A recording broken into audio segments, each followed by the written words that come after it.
Essula ya 40. Mukama n'agamba Musa nti, ku lunaku olw'olubereberye olw'omwezi ogw'olubereberye olisimba ennyumba ey'eweema ey'okusisinkaniramu, era oligiteekamu essanduuko ey'obujulirwa, era olitimba eggigi ku ssanduuko, era oliyingiza emmeeza, n'oteekateeka ebintu ebigiriko, n'oyingiza ekikondo, n'okoleza ettabaaza zaakyo. Era oliteeka ekyoto ekya zaabu eky'okwoterezangako obubaane mu maaso g'essanduuko ey'obujulirwa, n'oteekawo akatimba ak'oluggya olw'eweema. Era oliteeka ekyoto eky'okwokerangako ebiweebwayo mu maaso g'omulyango ogw'ennyumba y'eweema ey'okusisinkaniramu. Era oliteeka ekinaabirwamu wakati w'eweema ey'okusisinkaniramu n'ekyoto, n'okifukamu amazzi. Era olisimba oluggya okwetooloola, n'otimba akatimba ak'oluggya olw'oluggya. Era olitwala amafuta ag'okufukangako n'ofuka ku weema ne ku byonna ebirimu, n'ogitukuza n'ebintu byayo byonna, era eribeera entukuvu. Era oligafukako ku kyoto eky'okwokerangako ebiweebwayo n'ebintu byakyo byonna, n'otukuza ekyoto, n'ekyoto kiribeera kitukuvu nnyo. Era oligafukako ku kinaabirwamu n'entobo yaakyo, n'okitukuza. Era olireeta Alooni n'abaana be ku mulyango ogw'eweema ey'okusisinkaniramu, n'obanaaza n'amazzi. Era oliyambaza Alooni ebyambalo ebitukuvu, n'omufukako amafuta, n'omutukuza, ampeereze mu bwakabona.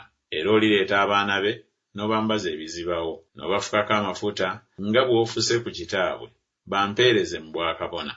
Era bwe balifukibwako amafuta, kiribabeerera obwakabona obutalibavaako mu mirembe gyabwe gyonna. Musa n'akola bw'atyo nga byonna Mukama bye yamulagira bwe yakola bw'atyo. Awo lwatuuka mu mwezi ogw'olubereberye ogw'omwaka ogwokubiri, ku lunaku olw'olubereberye olw'omwezi, eweema n'esimbibwa.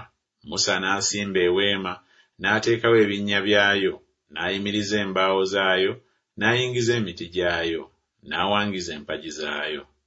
N'atimba eweema ku nnyumba, n'agiteekako kungulu eky'okubikka ku weema nga Mukama bwe yalagira Musa. N'atwala obujulirwa n'abuteeka mu ssanduuko, n'assa emisituliro ku ssanduuko, n'ateeka entebe ey'okusaasira kungulu ku ssanduuko, n'ayingiza ssanduuko mu weema. N'atimba eggigi eryawulamu, n'akisa essanduuko ey'obujulirwa nga Mukama bwe yalagira Musa. N'ateeka emmeeza mu weema ey'okusisinkaniramu ku luuyi olw'eweema olw'obukiika obwa kkono ebweru w'eggigi. N'agiteekateekako emigaati mu maaso ga Mukama nga Mukama bwe yalagira Musa. N'ateeka ekikondo mu weema ey'okusisinkaniramu mu maaso g'emmeeza ku luuyi olw'eweema olw'obukiika obwa ddyo. N'akoleza ettabaaza mu maaso ga Mukama nga Mukama bwe yalagira Musa. N'ateeka ekyoto ekya zaabu mu weema ey'okusisinkaniramu mu maaso g'eggigi. N'akyoterezaako obubaane obw'ebyakaloosa ebiwoomerevu nga Mukama bwe yalagira Musa. N'ateekawo akatimba ak'oluggya olw'eweema. N'ateeka ekyoto eky'okwokerangako ebiweebwayo ku mulyango gw'ennyumba ey'eweema ey'okusisinkaniramu, n'akiwaako ekiweebwayo ekyokebwa n'ekiweebwayo eky'obutta nga Mukama bwe yalagira Musa. N'ateeka ekinaabirwamu wakati w'eweema ey'okusisinkaniramu n'ekyoto, n'akifukamu amazzi okunaabiramu. Musa ne Alooni n'abaana be ne bakinaabirangamu engalo zaabwe n'ebigere byabwe bwe baayingiranga mu weema ey'okusisinkaniramu, era bwe baasembereranga ekyoto baanaabanga nga Mukama bwe yalagira Musa. N'asimba oluggya okwetooloola eweema n'ekyoto, n'atimba akatimba ak'oluggya olw'oluggya. Bw'atyo Musa n'amala omulimo. Ekire ne kiryoka kibika ku weema ey'okusisinkaniramu, n'ekitiibwa kya Mukama ne kijjuza ennyumba. Musa n'atayinza kuyingira mu weema ey'okusisinkaniramu kubanga ekire kyagituulako, n'ekitiibwa kya Mukama ne kijjuza ennyumba. Era ekire bwe kyaggyibwanga ku weema, abaana ba Isirayiri ne batambulanga mu lugendo lwabwe lwonna.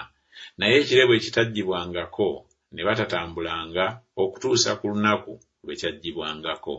Kubanga ekire kya Mukama kyabeeranga ku weema emisana, n'ekiro ne mubangamu omuliro mu maaso g'ennyumba ya Isirayiri yonna mu lugendo lwabwe lwonna.